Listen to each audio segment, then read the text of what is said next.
Hi, I'm Captain Jim Prejean, and what we're going to do today is give you the second half of my story about a very challenging adventure at sea.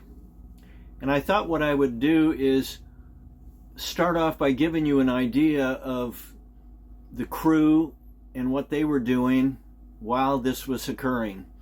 I had a gal named Patsy who'd been the former head of Fish and Game for the state of Colorado, and I had Chuck, who was a close friend of mine, who played racquetball and tennis with me, but Chuck was basically a computer scientist from IBM and had never sailed before. This was his first trip out to sea, and of course we'd been out a few days because we'd started in San Diego. While this was going on and while I was at the wheel, there was dead silence. They never said a word. And quite honestly, I couldn't worry about what they were doing, where they were at. I made sure everybody had life jackets on, and I was secured so that if I were thrown out of the cockpit, I had a cable holding me. This was a situation where had we pitch poled, it would have been very difficult for us to survive in these conditions. So everything had to be done right.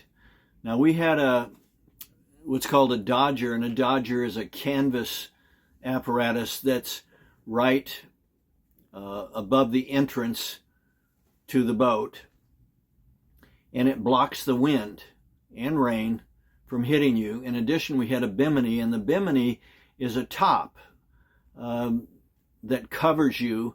So it was raining, but the rain was not really a big problem for us. It was kind of a steady rain. The wind and the seas were a big problem. And last episode, I had left so that I could lay down because I had done this for 7 hours and I was exhausted. It was extremely challenging physically. So when I did that, I fell asleep immediately. I think as soon as my head hit the pillow, I was asleep. And I wasn't worried about anything. I was too tired to be worried. And that can happen. You have to focus on the task at hand, which I had done for 7 hours. And now my task was to take a break, and I did that. Now, Chuck had never handled a boat in challenging conditions, ever. So this was very trying for him. But I fell asleep,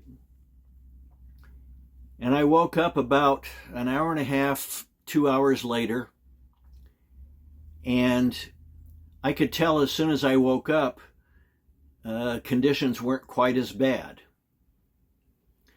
So I got out of the bunk and went to the cockpit where Chuck was steering, and I said, "How's it going?" He said, "It's a little better."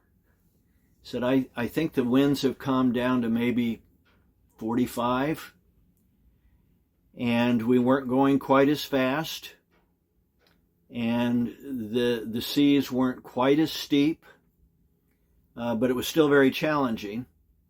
But I took the wheel over from Chuck and told him what a great job he had done and that he should feel good about how he handled this, because this was potentially a life-threatening situation, and he had risen to the occasion.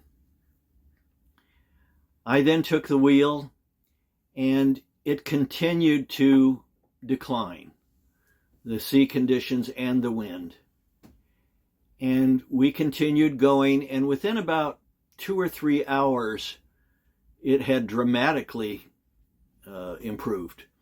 In fact, the winds were now probably 30 miles an hour, and the seas, instead of being as high as telephone posts, were maybe 14, 15 feet.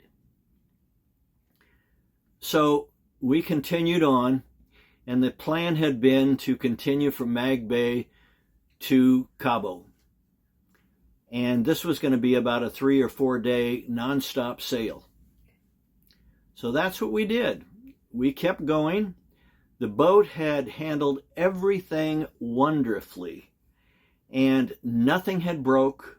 There had been no mechanical or any kind of issues with the boat whatsoever. And in those kind of conditions, that can very easily occur. So fortunately, we did not have to deal with any of that, and we continued on our journey to Cabo, which was much less eventful after we got through this storm. The next time we get together, I'll talk a little bit about that portion of the trip, and I thank all of you for joining me.